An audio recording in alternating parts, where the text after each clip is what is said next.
Kaixo ze moduz, martxoaren 8. da gaur, feminismoak dakarrenaz hitz egingo dugu. Berdintasuna nahi dugu, ez ditxu gara, arratsaldeon.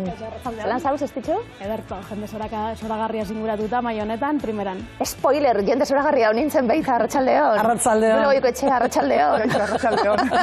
Zelan eskak? Oso ondo. Bueno, gogoeta eta berba egiteko tarte hartuko dugu. Martxoaren 8. Ospakizun esaten danien gaur eta beti eta nola erantzuten da, ez ditxu? Gaur eta beti, bai, borroka eguna da, beti ez da izan agian, egun simbolikoa ere izan da askotan, baina nik uste dut orain inork ez daukala zalantzarik gaur borrokarako eguna dela eta aldarrikapenerako. Martxoaren 8. Borrokarako eguna beti ere disfrutatzeko eskubidea daukagula ahaztu gabe. Eta hori ere egin dezakegu, gaur ere. Julo Goikotxea. Hori da, ez borrokarako eguna eta borrokatu postasunez ere egin daiteke. Bueno, goizien, Euskal Telebistan egon da, egunon Euskadi saioan egon da emakundeko zuzendaria, Izaskun Landaida, eta berarekin hitz egiteko aukera izan dugu, bueno, platotik atera da nien gaur eguna eta agenda beteta ditu Landaida Andreak, eta harrapatu dugu, berarekin hitz egin dugu, eta bestak beste hauxe kontatu digu, bere alagatoz bueltan. Martxoaren 8. gaur eta beti, gutako askorentzat, Izaskun. Hori da, berdintasunean lan egin behar dugu egunero, berdintasunean oinarritutako gizarte bat lortze aldera, baina egia da gaur egun berezia dela, aldarrikapen eguna, eta uste dut gainera egun klabea ez, berdintasunari begira. Segatik, alde batetik, COVID-19 krisiak eragindako krisi horretan gaudela, eta eragin berezia edo nabarmenagoa izan duelako emakumeengan, eta beste alde batetik, uste dut adi egon behar garela eskuin muturretik datozen diskurtzuekin, berdintasunaren kontrako diskurtzuekin, eta zentzu horretan gaurkoa egun berezia, ikustarazteko Euskal Gizartea berdintasunaren alde dagoela. Eta horrezagatik importantea dela, uste dut, kalean egotea, aldarrikapen hori egiten. Ikusgarritasuna emon egiten zabeten lanari oso garrantzitsua da gaurko eguna ospatzie, eta purtsuet Izaskun pausuek aurrera, eta esan didazuna, zer ezadan atxera egitea bai, ez da? Historikoki horrela gertatzen dela ikusi dezakegu, ez? Berdintasunak aurrera egiten duenean, kontrako jarrerak azaleratzen dira beti. Eta horrezagatik Simone de Beauvoirrek ere esaten zuen adi egon behar garela beti ez, krisi bat nahikoa izango dela lortutako eskubideak atzera egiteko. Eta zuk aipatu duzun bezala horregatik gaurko eguna berezia da, ikustarazteko hau talde lana dela. Hau da, esparru guztietatik egin behar dugula lan. Legeak garrantzitsuak dira, instituzioetatik egiten dana garrantzitsua da, mugimendu feministatik egiten dana oso garrantzitsua da, baina pertsona guztia bakoitza gure erabaki eremuetatik mugitu behar gara, berdintasunari bultzada emateko, ez? Zeren eta, ikusi dugu, ia 25 urte baino gehiago pasatu direla Beijing deklarazioa onartu zenetik, eta egia da, perspektibagaz begiratzen badugu, aurrera egin dugula, baina asko dugu oraindik egiteko, eta behar duguna da, abiadura hori, berdintasunaren aldeko abiadura arintzea, eta horretarako guztion ekarpena ezinbestekoa da. Asko egiteko, eta horren beste esparrutan abanikoa zabala da, esan didazu apurtxuet, pandemiak zer egin izan duen gizon eta emakumeengan ezberdina izan da zaintza lanak, zaintza erdigunera hori guztia ja ulertzen hasi gara, horri buruz hitz egingo dugu, klaro gaur foro askotan eta da bideok eta bar, baina abaniko horretan zenbat arimutur, bestak beste, basuen kanpainari buruz hitz egin da, gaztienei zuzenduta, baina oso orokorra da, emakume guztiontzat, baina azte garrantzitsua gaztetatik hasti, guk ere jaso dugulako, heziketatik, gizartetik, gure itxura fizikoa ze garrantzitsua dan, esklabo gara horrena, muturrerainoko eragin ere izan dezaken kontu eta kontu txiki ematen duena, baina hain kontu handia dana. Gaztiei zuzenduta kasunetan, ze garrantzitsue, guk desikastelan egiten dugulako egunero, eurek ikasten duten... Hori da. Bai, argi dago neska eta emakumeak izugarrizko presioa jasaten dugula gure gorputz eta itxuraren gainean, ez? Eta uste genuen mezu bat luzatu behar geniola gizarte osoari konturatzeko garaiz gaudela guztiok esparru ezberdinetatik mugitzen bagara neskei beste etorkizun bat eskaintzeko, presio hietatik libre dagoena. Ikusten ari gara, emakumeen kosifikazioa, hipersexualizazioa, gorputz perfektuaren bilakaera hori eguneroko zerbait dela, eta horrek eragina duela gure askatasunean, nesken askatasunean, eta ez bakarrik askatasunean, baizik eta osasunean, anorexia eta elikadurarekin zerikusia dituzten hainbat gaixotasun hor daude, eta neskek jasatzen ari dira, eta hori guztia kontuan izan da, mezua eurek protagonista izan da, eurek injustizia horretaz konturatzen dira eta eurek luzatzen digute galdera bat. Benetan, hau da guretzako nahi duzuena, eta ni konbentzituta nago, hori ez dugala eurentzako nahi, eta horrezegatik mezua gizarteari guztiok, bakoitza gure eremutik mugitzeko horrelako egoerak ekiditze aldera. Egia da asko dagoela egiteko, baina egia da baita ere, gai honen inguruan hausnarketa sakona eginda, norberak bere egunerokoan erabakiak hartu aldituela honi aurre egiteko, ez? Zalantza barik, hezkuntzaren garrantzia behin da berriz esaten dune, eta klaro, legiek jarri beharko duten marko bat instituzionalki, zeu ordezkari moduen, badago, berdintasunerako lege berritua esango dugu, tresna berriak eraikiko dituena, esaten gabiltzen hau, hobeto gauzatzeko, ezta? Bai, legearen modifikazioaren helburua hori izan da, ez? 2005 urteko legea aitzindaria izan zen, baina 17 urte pasa dira, eta egokitu behar ginen errealitate berrira, ez? Alde batetik indarkeriari dagokionez, Istanbuleko hitzarmenera, baina badaude hainbat esparru, adibidez eskidetzarena, aipatu duguna, hori indartu behar dana, ez? Eta era sistematikoan landu hezkuntza sisteman, ezta? Eta hori bultzatze aldera ere legean esparru hori indartu da, zeren eta funtsezkoa dela argi dugu guztiok, ez? Azken finean neska mutilak izango dira etorkizunean gure gizartea kudeatuko dutenak, ez? Eta, oso importantea da beharrezkoa berdintasun balioak txertatuta izatea eta egunerokoan martxan jartzea. Agenda topera gaur, Izaskun Landaidak, martxoaren 8. honetan, baina agenda libratzen danien gonbidatuko zaitxut.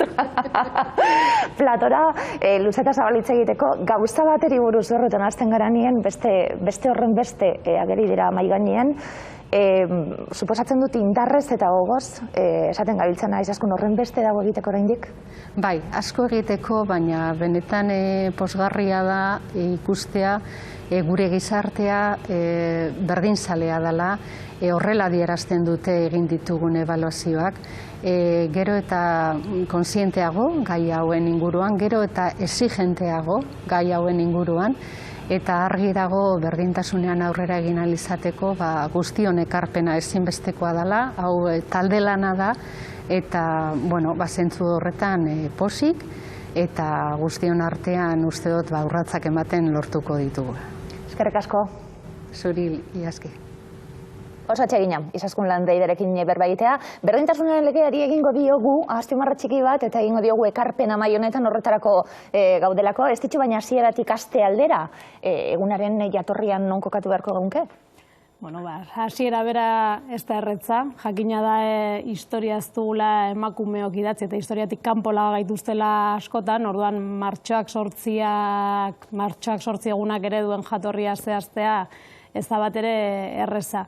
Badaude horre mugarri ezberdinak, eta segun eta Atlantikoaren zealdetara begiratzen dugun ere ezberdinak direnak. New Yorken aipatzen da batetik lehenengo mugarri moduan historian lehenengoa izan zena, 1857 urtean emakumeak mobilizatu zirela lan eskubideen alde, eta martxoak 8 batetan izan zala. Gero ezaguna dira ere New Yorken egon ziren bi sute, bata 1908 urtean eta bestea 1911an, baina egia da ez dagoela oso dokumentatuta zein baldintzatan izan ziren, jakina da emakume asko hil zirela, eta nolabait bai izan da gerora mugimendu feministak simbolo moduan hartu duen zerbait, baina egia da ez dagoela guztiz dokumentatuta zein baldintzatan izan zen. Ordea, Europan bilakaera nolakoa izan den bai badakigu zehatza, batez ere 1910 urtean deitu zelako emakume sozialisten nazioarteko biltzarra, Clara Zetkinek deitu zuen, eta, ehun emakumetik gora bildu ziren bertan, tartean oso izen eta pentsalari ezagunak, Rosa Luxemburg modukoak, eta hurrengo urtean, 1911an, izan zen lehenengo aldiz emakume langileen nazioarteko eguna ospatu zen urtea, baina zen izan martxoaren 8an, izan zen martxoaren 19an, bai? Horren ostean gero, joan behar dugu Errusiara, eta horiak kokatzen gara, behitu orain ere Errusiara begira gaude gerra oihartzunekin, eta kokatu behar dugu lehenengo mundu gerraren sasoian, 1913-1914 urteetan, emakumeek egin zituzten protestak hain zuzen ere mundu gerra hori, gerra egoera hori salatzeko, eta uste dut gaur egungo egoera horretan badela lotzeko moduko, ez da, Ukrainiari begira, Errusian bertan ere izan ziren, eta Europako toki ezberdinetan, eta 1917an, hor ere egin zen beste mobilizazio oso jendetsu bat, nolabait gogoratzeko gerran hildako 2 milioi errusiarrak, eta hortxe otsailaren bukaeran emakumeek abiatu zuten greba bat aldarrikatzeko euren boto eskubidea, eta greba hori hain zuzen ere bukatu zen Sarraren abdikazioarekin eta martxoak 8an lortu zuten emakumeek boto eskubidea gobernu berriaren eskutik. Orduan, hor simbolikoki martxoak 8a bai ikusten dugu egun esanguratsu moduan, eta edonola ere aipatu ditudan data guztietan, bai nabarmena da mugimendu feministarentzat otsaila bukaera martxoa, simbolikoki bai izan dela lorpen handiak lortu den garaia. Eta gero ja, Nazio Batuen erakundeak izendatu zuen egun ofizial moduan 1975ean, egia da urte askotan nahiko egun simbolikoa izan dela, eta horre zorionez eta bizi izan dugu, ez da bizi izan genuen 2018ko greba feminista, eta hor bai uste dut egunak hartu duela benetako borrokarako, benetako feminismoak bere agendan lehen lerroan bere aldarrikapenak jartzeko eguna, 2019an ere oso manifestazio jendetsuak izan ziren, eta hor mugimendu feministak bizitza erdigunean, zaintza erdigunean, gaur egun arte heldu diren aldarri horiek benetan egun honi daukan izaera eman diotenak, ezta? Mundu bainako mobilizazio hori mugarritzat hartzen dena bai, Jule, aurrera begira, dinot, mundu mailan izan ziren 2018ko hor mundua geratu zen. Hori izan zen, nik uste, kristalizazio moduko bat, ja aspaldi eta antolatuak zeramatzaten noski mugimendu feminista desberdinak, mugimendu feminista autonomoak kasu honetan, eta orduan izan zen antolakunde guzti horren ondorio bat, eta gainera nazioartean. Lortu genuen nazioartean batera gertatzea hori, ez? Eta hori gainera oso zaila da, de hecho, gaur egun ezkerrak duen arazoetariko bat da nazioartean dauden erakunde desberdinak, ezkerrekoak, bai alderdiak, bai danadalakoa, arazoak koordinatzeko, ez? Ze ikusten dugu fascismoarekin, eskumarekin oso ondo antolatzen direla nazioartean, eta orduan zentzu horretan ere horrek garrantzia handiagoa hartzen du, ez? 18an lortu zena, eta ordudanik lortu dena, eta da pixkat antolatzea, artikulatzea, koordinatzea, esango genuke emakumeek munduan. Eta beraz, mundu zabalean dituzten egoera desberdinetatik abiatuta, borroka, amankomun bat lortzea, ez? Eta hori da gure genealogia, eta zein dugu aztu, berriro ere, Estitxuk esan duen moduan, daukagun arazoetariko bat da, gure historia ezabatzen dutela, gure genealogia, egiten dugun borroka guztia, ezabatzen dute, eta horrek zailtzen du asko borrokarekin aurrera jarraitzea. Ez da, egitura guztiak desegiten dituzte. Eta orduan horregatik da oso garrantzitsua beti memoria egitea, eta berriro antolakunde desberdinen bidez memoria hori egituratzea, berriro ere ez gida bat izan dezan ere belaunaldi gazteentzako, eta transferentzia bat egon dadin, ikasi degun guzti horretatik eta jaso degun guzti horretatik, urrengo belaunaldiek hori jaso dezaten, berriro estatuak eta de hecho hezkuntza publikoak eta pribatuak hori egiten dute, horretarako egiturak dira, transferitzeko balio zehatz batzuk, gure kontra doazenak, oroar, eta beraz, guk transferentzia horiek ez ditu egituratuak, egiten dugu mugimendu autonomoaren bidez, eta gero zenbait mugimendu misto eta erakunde mistoen bidez. Orduan, oso garrantzitsua dira mobilizazio hauek, berriro, genealogia eta memoria egikaritzen dutelako, memorian ejekuzion deitzen diote horre Latinoamerikan, eta berriro, argia direlako, eta gida bat direlako, emantzipaziorako. Baina, universal hori zapalketarena, historian ziar, eta munduko leku guztietan esaten gabiltzena, bakoitzak geure ezaugarriekin, emakumeok geure artien oso ezberdinak garelako, baina zapalkuntza orokor hori. Claro, horregatik guk hitz egiten dugu patriarkatuaz, eta sistema batez, alegia patriarkatu hitza erabiltzen dugu, hain zuzen ere azpimarratzeko, menderakuntza desberdin guzti horiek sistema bati dagozkiotela, ora, elementu guzti horiek eta desberdintasun guzti horiek, egitura bati egokitzea oso garrantzitsua da berriro ere. Boterea egituratua dagoelako, menderakuntza egituratua dagoelako, eta horren aurka ezin dezu egin ez baldin bada era egituratuan. Eta horregatik da oso garrantzitsua berriro hitza eta hitzarekin esan nahi deguna. Ez da anekdota bat, ez da fenomeno kultural bat, patriarkatua da menderakuntza sistema material bat, emakumeak eta gizonak sortzen dituena, hain zuzen ere menderakuntza hori espazioan eta denboran zehar irauteko. Bueno, ikusten ari gara, zeuen liburua Julo Goikoetxeak eta Estitxu Garaik, bestak beste Zuriño Rodríguez eta Lore Lujanbiorekin batera idatzitako Euskal Demokrazia Patriarkala, kaleratuko dala gazteleraz, txalapartarekin, badator. Esklusiba. Ondo, esklusiban esango dugu. Lan mardula bai, Estitxu hau, puntu ezberdinak landu zen dituzten, garaikidea gaur egunean jarrita, zer gertatzen den? Bai, garaikidea. Niretzat garaikidea izan zen ere prozesua, liburu hau erditzearekin batera nik biume erditu nituen, eta hor nik ikusi nuen feminismoa praktikan, ikerketan zehar, ni erditze prozesuan nengoenean lankideek garatu zuten ikerketa, eta gero errestasun guztiak eman dizkiate beti inkorporatzeko. Eta nik uste dut hau badela esateko zerbait, zeda feminismoa praktikan. Guk zer eskatzen diogu egitura publikoi, estatu egiturei, hain zuzen ere hori. Baldintza jartzea, gure lan horietan gero adibidez inkorporatzeko. Eta, Julek nahi badu azalduko du errazago, baina horregin genuena izan zen lan sistematiko bat, nolabait patriarkatua hartu eta bere dimentsio guztiak eta nolabait nola birsortzen den ere, nik deitzen diot disekzio lan bat. Azkenean eraldatzeko egin behar duzuna da oso ondo ikusi, ez da? Zer dagoen eta zein elementuk parte hartzen duten birsortze horretan. Eta dimentsioak nahi badu, Julea azaldu iguzu, nik askotan entzun dut azalpena, bere ahotan, baina ez naiz nekatzen entzuteaz. Azalpena entzun du, baina aurretik lagun bat zain daukat edo behintzet saiatzen ari gara Ana Irazabali deitzen, eta esaten didate lankideak jarraituko dutela, Berlinen egongo da bera. Ze garrantzitsua aurrera jarraitu horretik, mai gainean jarri nahi dudalako, ze garrantzitsua, honintza emakume begiek ere kontakizunean parte hartzea.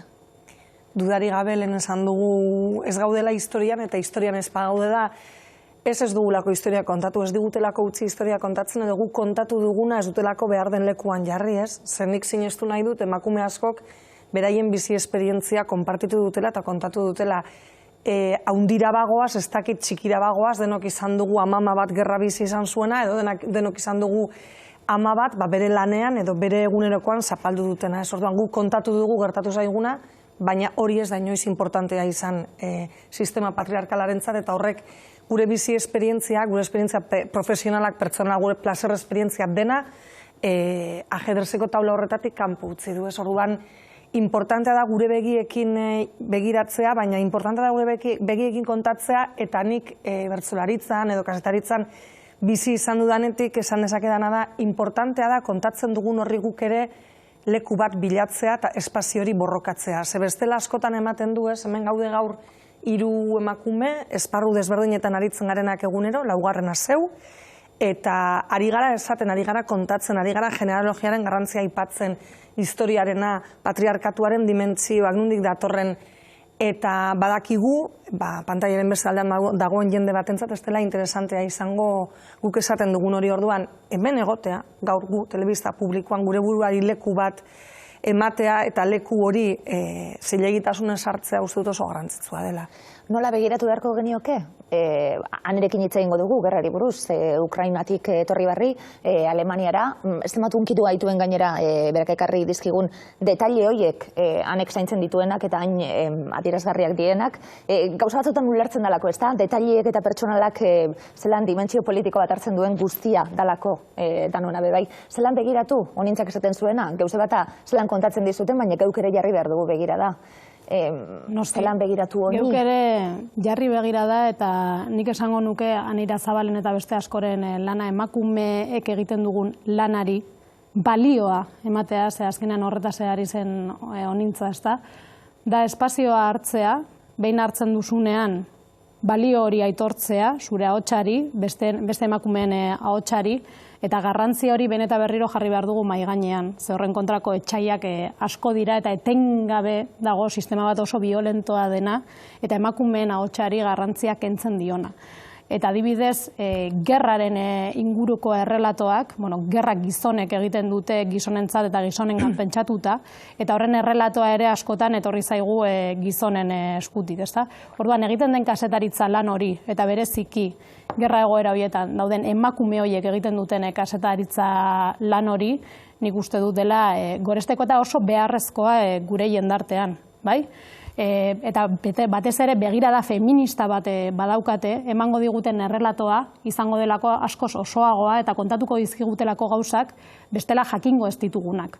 Eta uste dut hori dela funtzeskoa, lan hori gure historia idazten jarraitzeko. Gerra frentearekin lotu izan delako, eta frentean egotie iruditzen zait oso gogorra dela, eta hori inok ez dukatzen, baina beste aldie apurtxu bet izan da kontuan hartu ez dana, ikusten ari gara, irudi hauek emakumeak izango dira, refusiatu ia 2 milioi dagoeneko, milioi bat Polonian ja. Jule zelan begiratu honi guztiari, informatibo bat ikusten gauzenien etxien, non jarriko dugu fokue? Bueno, nik uste dut, gerraren kontua oso konplexua dela, gerrak eta gerrak ekartzen dituen ondorioak ere oso konplexuak direla, nik ere beti izaten dut, eta esan izan dut ere zea gatazka honekin, eta da behartzen gaituztela beraiek, ez? Hau da, erabakitzen dutenek gerra egin edo ez, ere inposatzen dizkigute marko batzuk, ez? Eta orduan esaten digute ez orain hitz egin behar da bakeaz, edo orain hitz egin behar da gerraz, orain hitz egin behar da autoritarismoaz, eta nik berriro, eta azpimarratu nahi dut, terriblea da, gerra oro terriblea da, gatazka politikoak oro har terribleak dira, baina nik ez detena onartzen da freimina inposatzea. Ze ikusten ari geana gaur egun da violentzia estrukturalen ondorioa. Eta orain dela 2 hilabete geneuzkan violentzia estruktural berdin-berdinak. Eta inorretzegoen hitz egiten ez bakeaz, ez gerraz, ez ezerretaz.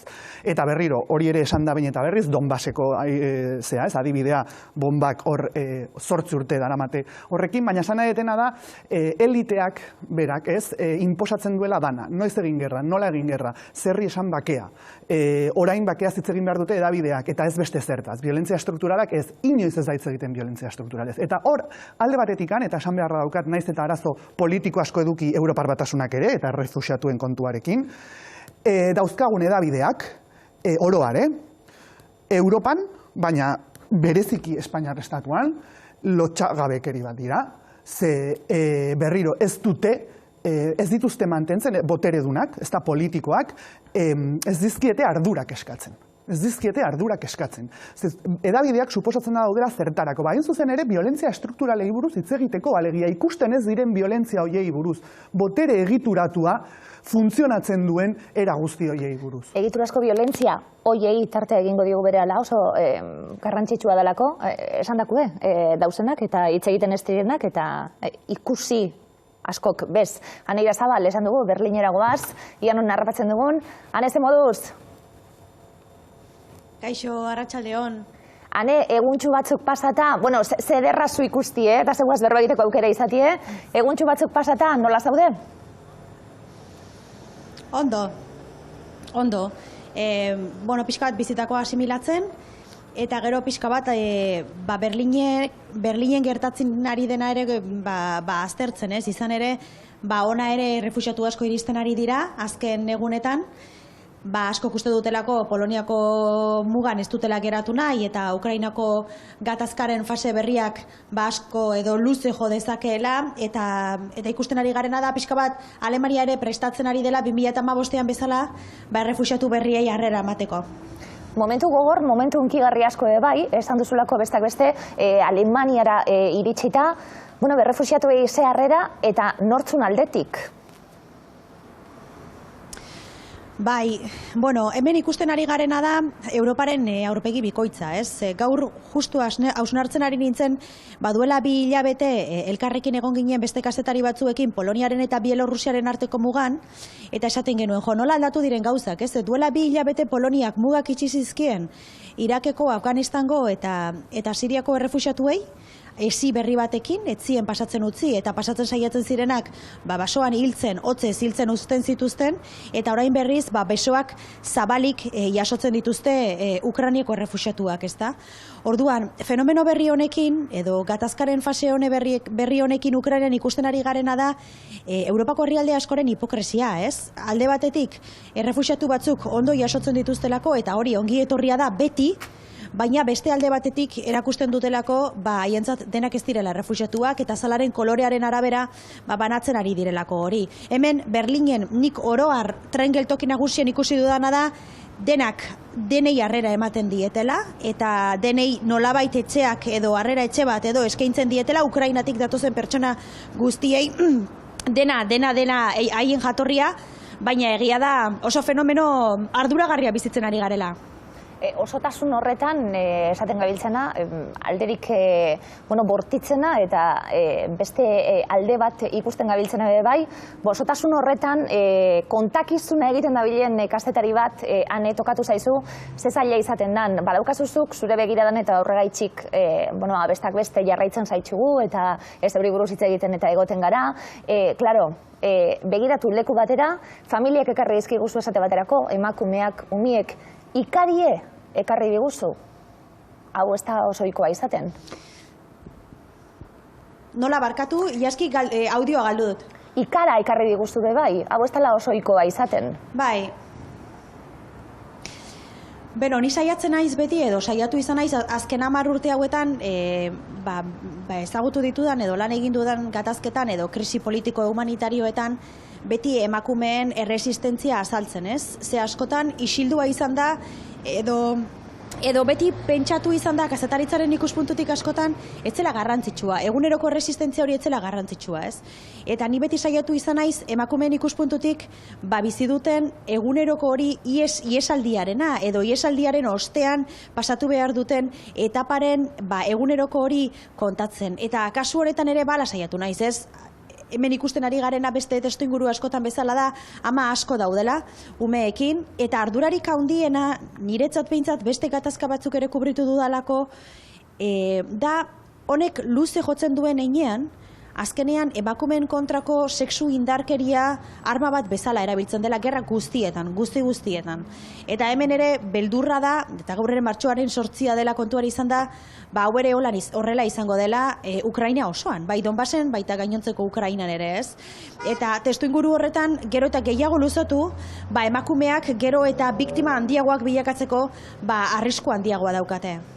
Ane aditua zara gainera gai honetan, refuxiatuen gaian aditua zara, gogoeta bat izango dalako, ez da, ametik aurrera esaten da, ezagutzen dugun mundua aldatzen dagoela eta iruditzen zait, danok oso konstiente garala, gertatzen eta ikusten ari garan guztiarekin.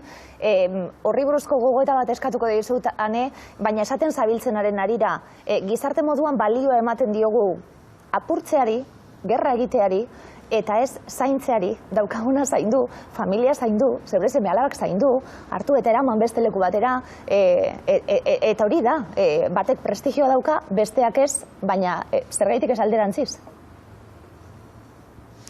Bai, azkenean, ikusten ari garen fenomenoa oso partikularra da, jende asko ezustean jo duelako egia da, Donbas eskualdean 8 urte daramatzatela gerran, 14.000 hildako eragin dituela, 1 milioi bat desplazatu eta errefuxiatu baino gehiago, baina hemen gertatu dena da 15 egun eskasean, 15 egunetan 2 milioi pertsona mugitu direla eta 2 milioi pertsonek ihes egin dutela, bakarrik 10 egunetan Ukrainatik aldi egin dutela, ez? Orduan, fenomeno historiko bada, Bigarren Mundu Gerratik hain denbora gutxien inoiz ikusi ez dena, eta beste ezaugarri bada asko eta asko emakumeak eta aurrak direla, baita jende nagusia era, ikusten ari gara jende gaztea, umeekin eta bere gurasoekin, bikotekideek erabaki dutelako borrokan geratzea. Gero badago beste fenomeno bat, oraindik hainbeste ezagutzen ez dena, baina da borrokan geratu diren emakumeena ere. Eta hor ere, badago beste realitate bat ere sakondu egin beharko dena bere kontraesan guztiekin. Baina egia da, iristen diren asko eta asko emakumeak direla, seme-alabekin, haien gurasoekin, eta ez direnak tuntunak, hau da, badakitenak honek luze jo dezakeela, eta luze jotzen duen einean ez dute ez Errumanian, ez Polonian, ez Moldavian, ez da Hungarian geratu nahi, ez? Eta niri atentzio gehien ematen didana da, eta beti horrelako krisiak eta dramak ezagutu ditudanean, diren tokian, da zer nolako indarra daukaten berriz ere ekiteko. Berriz ere bizitzari ekiteko, eta esateko, aurrera egin beharra dago, ez? Eta egunerokotasunaren erresistentzia esaten dudanean hori da, ez? Berriz ere lanean hasi nahi dut, berriz ere umeak eskolara joatea nahi dut, nire gurasoek segurtasun bat izatea nahi dut, nik lan egin nahi dut, nire bizitza ez da amaitu, nire bizitzak aurrera egiteko eskubidea dauka. Eta hori da askotan eguneroko historia txikiak abandonatu egiten ditugunak eta esperantzarako bide bat ere ematen digutenak, ez? Ze adibidez hemen, Berlingo tren geltokian, pertsona askorekin hitz egiteko aukera izan dugu, eta askok esaten digute, zeharo suntxituta dagoen herrialde batera, ez gara itzuliko. Orduan, alternatiba bila ere ibili behar gara. Eta niri atentzio gehien ematen didana, nola diren gai, egun batetik bestera, bizitzari 180 graduko buelta bat eman, eta horixe eta berriz ere ekiteko. Eta guk gure egonkortasunetik, gure eguneroko egonkortasunetik, ez dakit gai izango ginateken hori egiteko.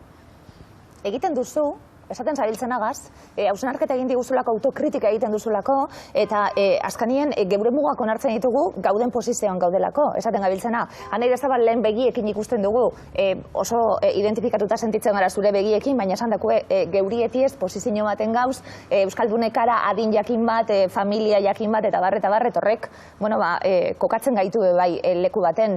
Etorkizunari begira esaten zabiltzalako bizitza aurrera doa, eta bizitza aurrera doa zentzu askotan, zorionak dagokizunagatik, etorkizunari begira, apurtxuetan, egon zarelako esaten, ze pasako demen, etorkizunari begira, nola hartu beharko diogu pultsua honi guztiari? Bai, ez nuen inoiz imaginatuko honek horrela rapatuko ninduenik Kieven, ez? Baina, gauzak horrelakoak dira, eta bere momentuan erabaki behar izan dut, nire osasunaz gain, nire barruan dagoen beste izaki baten osasunaz zaintzea, ez? Eta kazetari moduan kontraesan askorekin bertan geratzea gustatuko litzaidakelako, eta beste alde batetik oso argi ezin nintzela bertan geratu, ez? Eta horiek dira nik azken urteetan askotan kontatu ditudan kontraesanak emakume kazetarien inguruan, ez? Eta sakrifizioen inguruan, eta hartu behar diren erabakien inguruan, askotan gizonezkoek ez direla sentitzen, erabaki horrek hartzera behartuak, ez? Eta askotan gerra eremuetan edo gatazketan lan egiten dugun emakumeetan, gizonezkoen kasuan ausardiatzat jortzen diren ezaugarriak, guretzat axolagabekeriatzat edo burugabekeriatzat jotzen direla, ez? Orduan, kontraesan asko, Kieven utzi ditu dalako aurdun zeuden emakume asko nire egoera oso beretsuan, eta nik nire privilegioaren ikuspuntutik, konboi batean, beste askorekin, kotxe pribatuak zituzten beste ukrainiar askorekin, alde egiteko aukera izan dudalako, eta gero beste alde batetik etorkizunaren esperantza hori, ez da? Eta ze mundu ekarreko diogun, edo ze mundura iritsiko den. Aneire Zabal, ze beharra dan beti?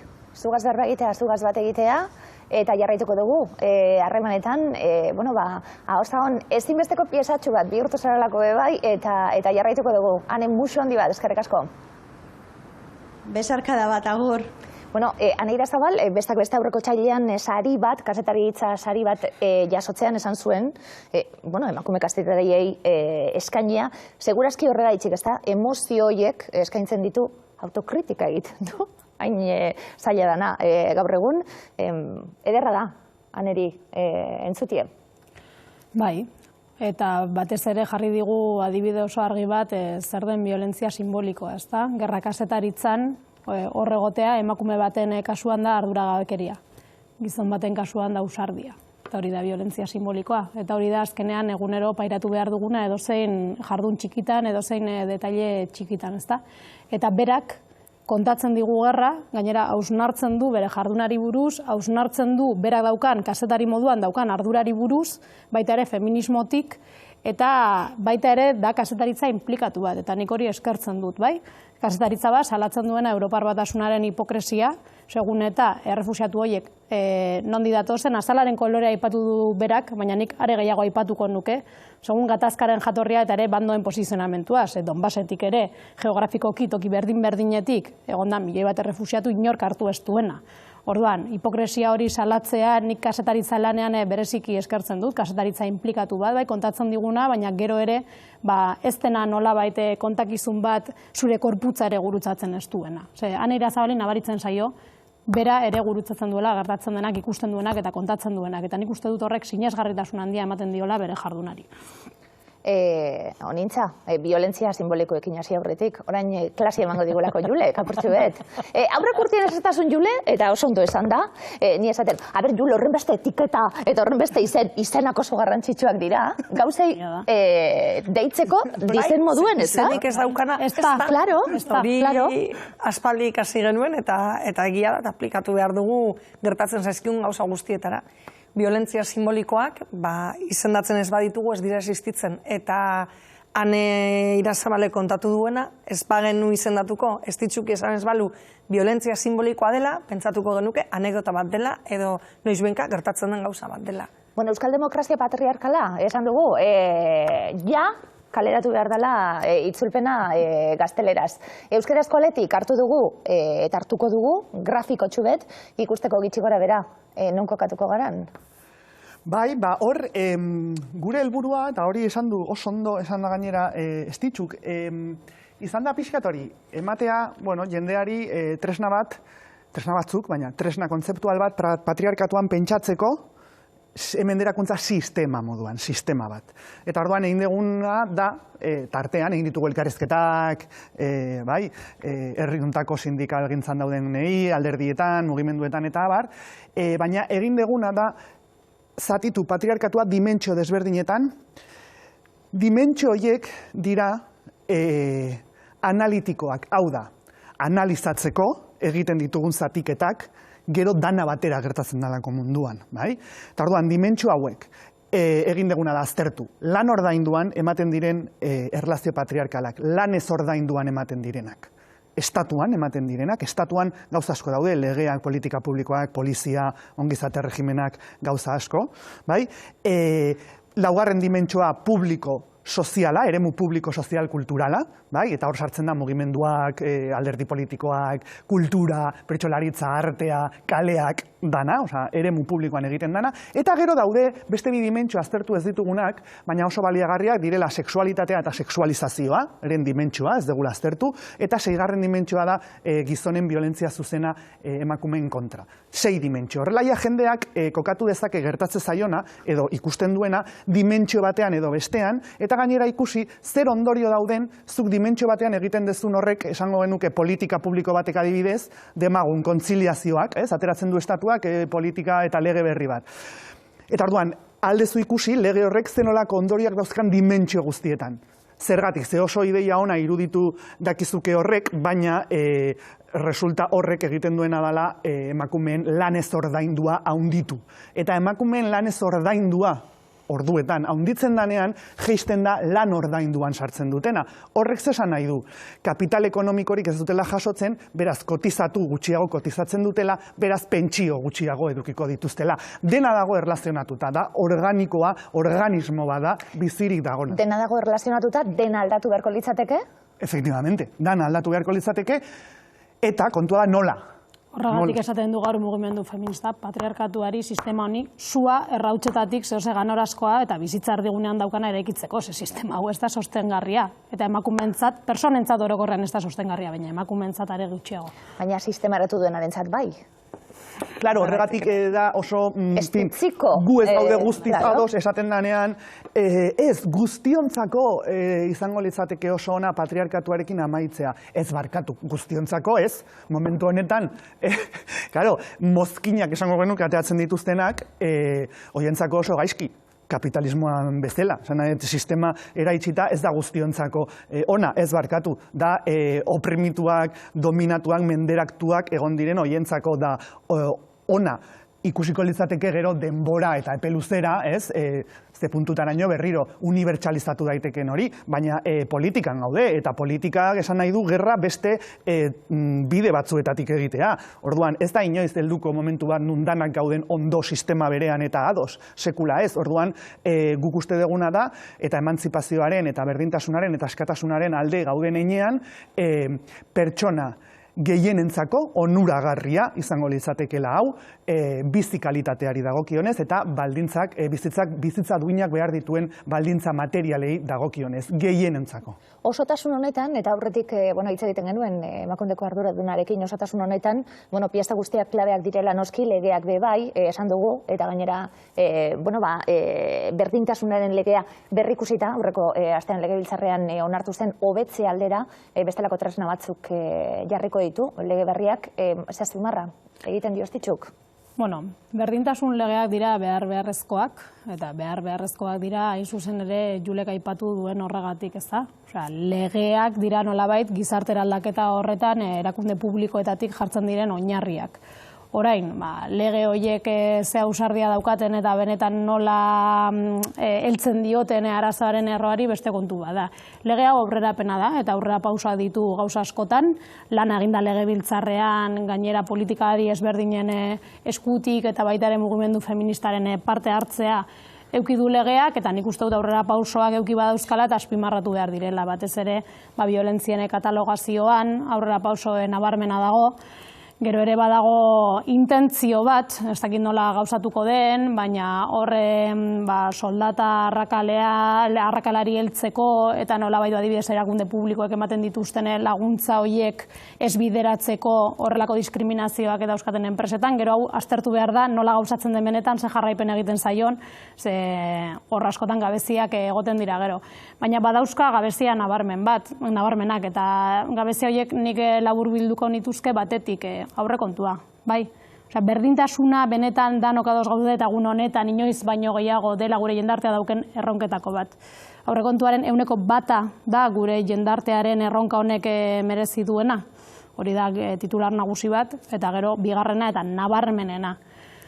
Zaintzak, ez da? Mugimendu feminista denpora dabile esaten, bizitza sostengatzen duena, zaintza dela guztiok beharko dugu gure bizitzan, zainduak izatea momenturen baten behar izan dugu eta beharko dugu. Etiketa hori da, esango nuke, hitza hori da, hitz magiko ez zaintza da, orain arte sentitu duelako nik, zer jakin barik eta teorizatu barik, eta sentipenei kasu egin da, ez dakit maitasuna deitu diodan, bai maite neure bururi, albuen dakotena, zaindu ondokue, elkartie parte hartzen dutena, nire lana, nire soldata, nire kultur jarduera, zaintza dituko diogu. Zaintzak dana hartuten dau. Zaintzaz lan ulertuta? Ez. A ber, maitasun orok behar du zaintza, bale?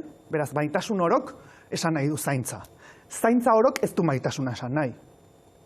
Hemen gertatu dana eta gertatzen ari dana da zaintza ikustarazteko politizazio mugimendu bat eman dala, prozesu bat, orduan guztira, orain iaia guztiari deitzen zaio zaintza, baina ondo dago, dalako politizazio prozesu bat ikusgarria egiteko, eta orain daude mahai gainean klasifikazio desberdinak zaintzaren inguruan, eta berriro, maitasunak bai, behar du zaintza eta errespetua, hori dalako maitasuna definitzeko era oso potente bat, bai?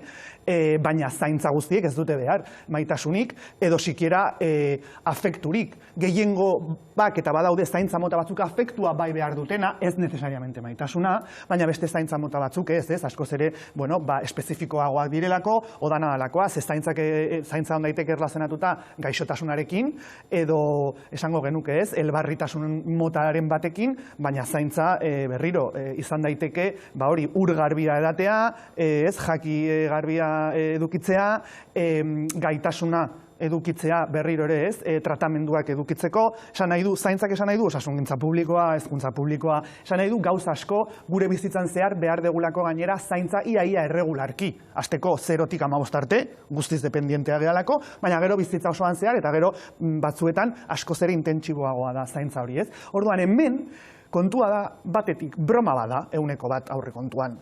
Hori broma bada, abar jotze bada. Bi, zaintzaren diskurtsoa hartu nahiko dute orain erakundeek, de hecho hasi dira hartzen, zaintza komunitarioa, auzolana eta abar, eta lotxagabekeria bada, zergatik. Ari dira privatizatzen osasungintza publikoa eta zehazki erresidentziak adibidez. Kendu dituzte oeak, ez? Por ejemplo, ez bakarriko oeak, makinak, hau da, gauza pila bat, ze aurrekontua jetxi da, osasungintzan, eta orduan imaginatu ez, orain dauzkagu oe gutxiago. Horrek esan nahi du, lehen, erresidentzian geratzen zen jendea, errekuperatzen danadalakoa, antzeudela zainduak, orain etxera bidaltzen dituzte. Nork zaintzen ditu etxean? Emakumeek. Nola ordaindu gabeko lana.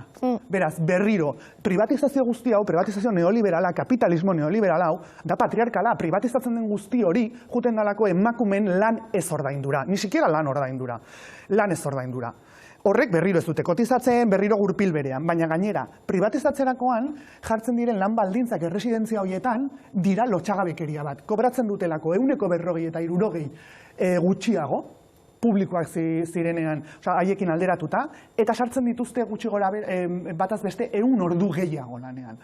Eta hau egiten da gobernuetatik. Hau da gauza legal bat, hau alegia guk sortzen dugun hori saltzea enpresei, aberatsak bilakatzeko, hori da legalki egiten den zerbait, eta gure instituzio publikoek egiten duten zerbait. Beraz, kontuz, adar jotzea honeaino iritsi da. Eta horregatik da oso garrantzitsua, diskurtsoak sozializatzea jendeak ikusteko adar jotzea. Zein derten bidea? Hasi prestatzen, honintzen nahi dudalako, gai honen inguruan.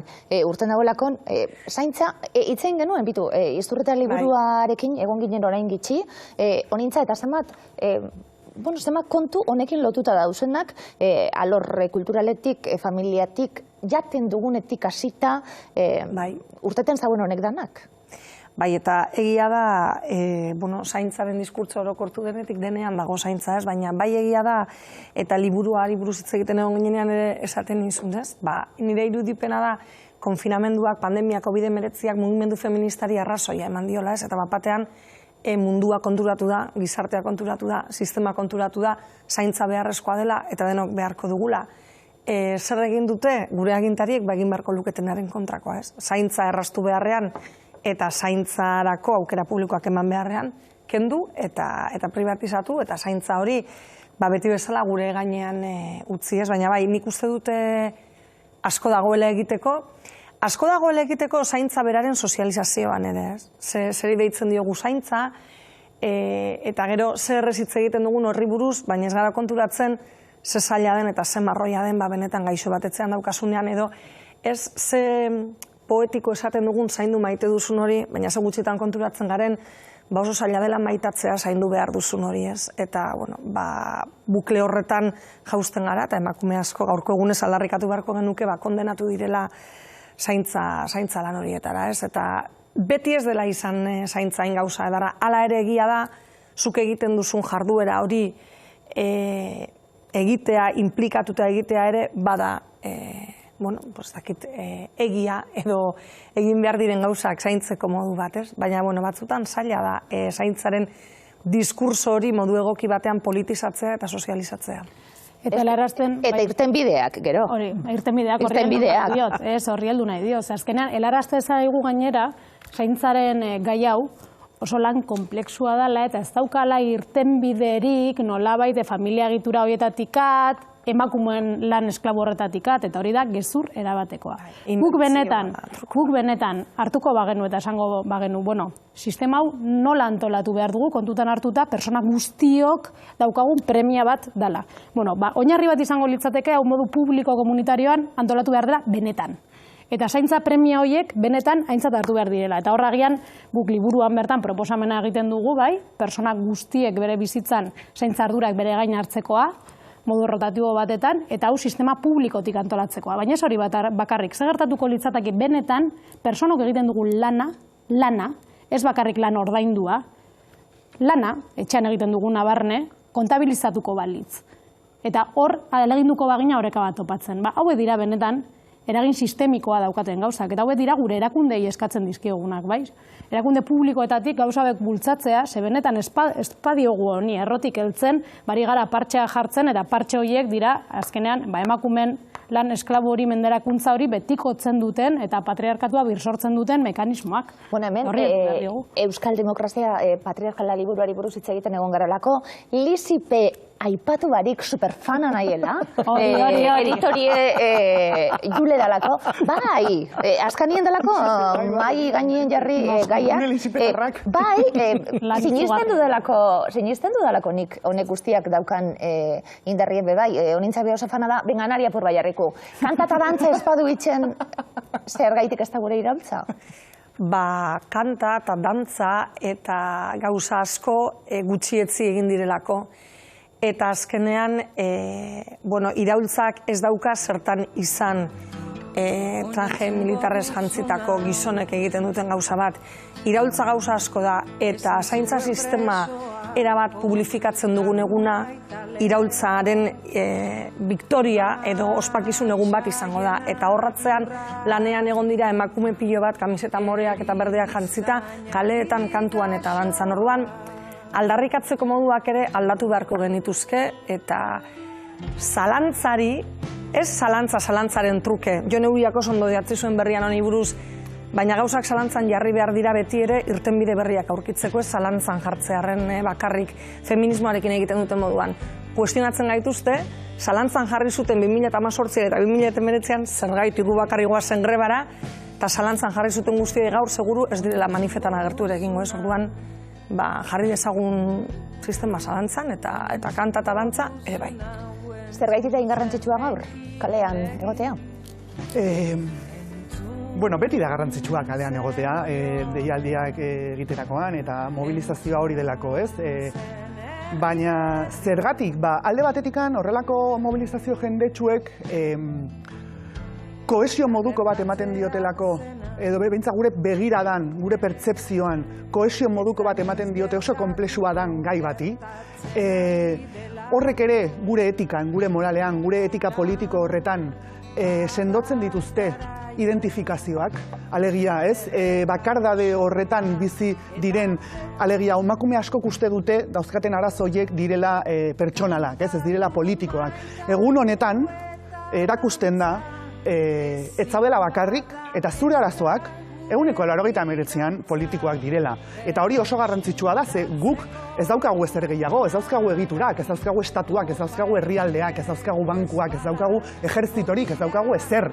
Guk geuk daukagun bakarra da gure sareak, gure jendea, gure gorputzak eta gure motivazioa. Eta beraz, motivazio hori elikatzen ez baldin bada, oso zaila da borrokan jarraitzea berriro ere bakardadean zaudelako eta egiturarik ez daukazulako. Beraz, egun hauetan, egiten duguna azkenean ez da bakarrik ikusgarri egin, ez?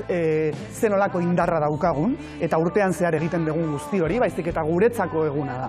Ez ikusteko nola geran pila bat, eta nola ez gehan geldituko, naiz eta gerla ugaldu, gerla gehiago etorriko dira, bataiak egunero daude, eta borrokak egiten gaitu ez bakarrik libre, baizik eta baita ere bilakatzen du bizitza bizigarria. Euskal Herriko hiriburuetan elkarteratzeak deituta, eta badaukagu hemen hiriburuetan eta herrietan, herri bakotxien elkarteratzeak daudelako, baina garrantzitsuak bestak beste Bilboko elkarteratzea izango da garrantzitsua, hor ordutegiak ikusiko ditugu, Baionan sairetan deituta, Donostian saiterdietan, Gasteizen 7etan, Bilbon 7:30, Iruñan 8etan, barra egiten dut, besteak beste 7:30 arte denbora egin behar duzuelako. Dugulako. Nik denboratik ez Durangora noa, alaba hartu eta manifara. Leloko gutxi izan dago, 7:30 arte zein gu. Foto bat hartu. Bortxe, herrietan, esan dakue, eta hirietan elkarteratzea.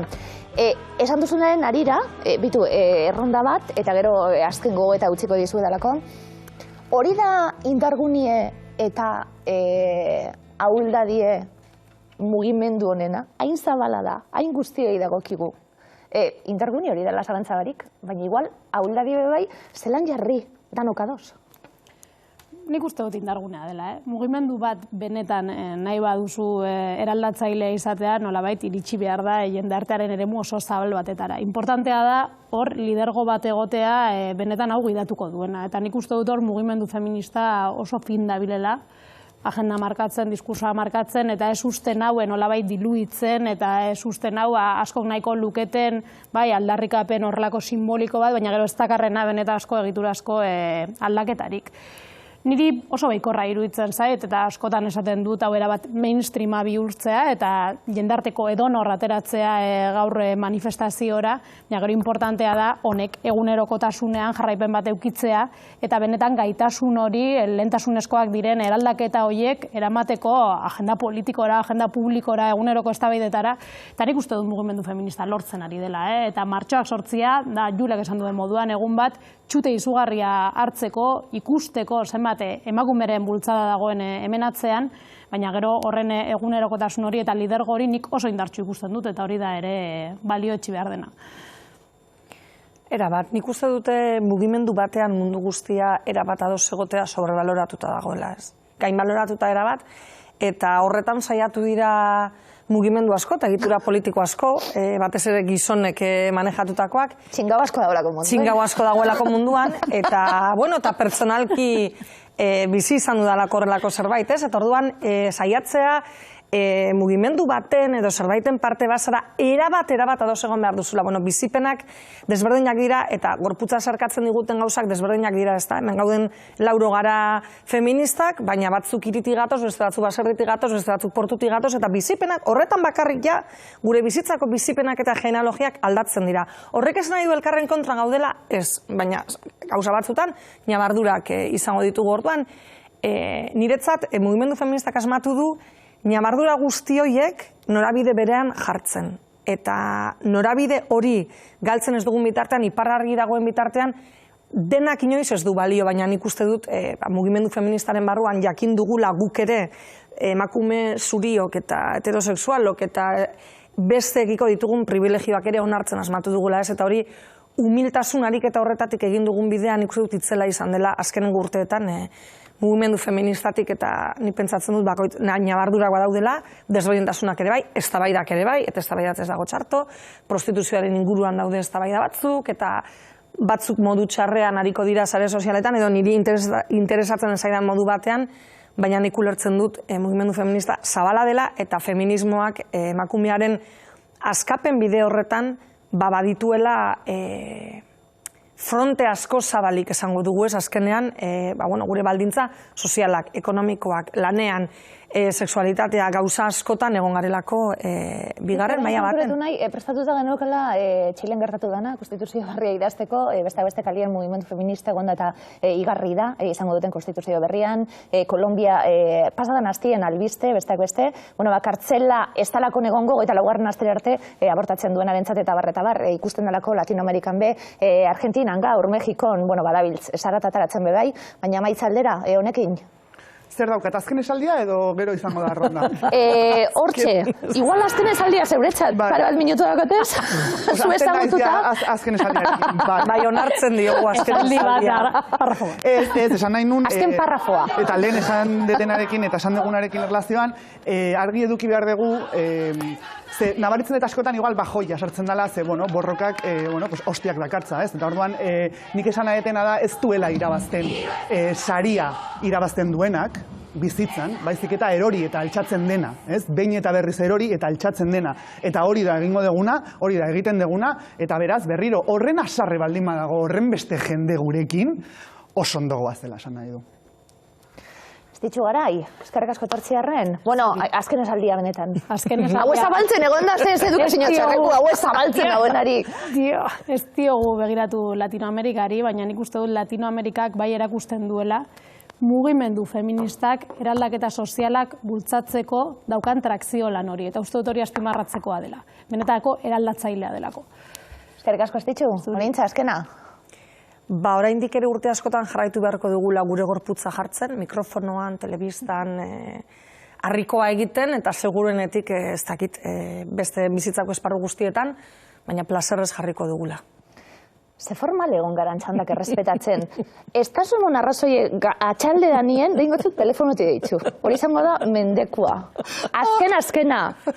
Dule, damaitzen dugu? Damaitzen dugu, hori jarraitu dezagun, oso ondo goaz, berriro borrokan ezin da plazerra ahaztu, ze berriro zertarako gaude bizitza honetan, eta gainera horrek egingo duena da gaur egun dagoen epikotasun hori, eta horren beste gerretara eramaten digun epikotasun hori aldatu, eta hori aldatzen da, berriro ez bakarrik borrokaren bideiz, bazik eta borrokan, dantzatzen, postasunez, eta praktika berriak sartzen, eta hortan gaude eta hortan jarraituko dugu amaierar arte. Neskak, eskerrik asko, guazten berdintasunerantz, gauzatxu bat eta ipu bat inoiz ez dudalako esaten, eta gaur artien grasti egiten digu, programa feminista bat egiten dugu guk, ahostago programa feminista bat alako, eta lantaldien gizonak dauz. Orduan, nire gizon hori, eskerrik asko, esan, behar zaituztegulako berdintasunerako borrokonetan. Haupa neskak, eskerrik asko, etxeko guztiei eskerrik asko regotiarren berdintasunera guazen gaur bai, kaleetatik, bizarbe bai, etxibe bai, bihar arte.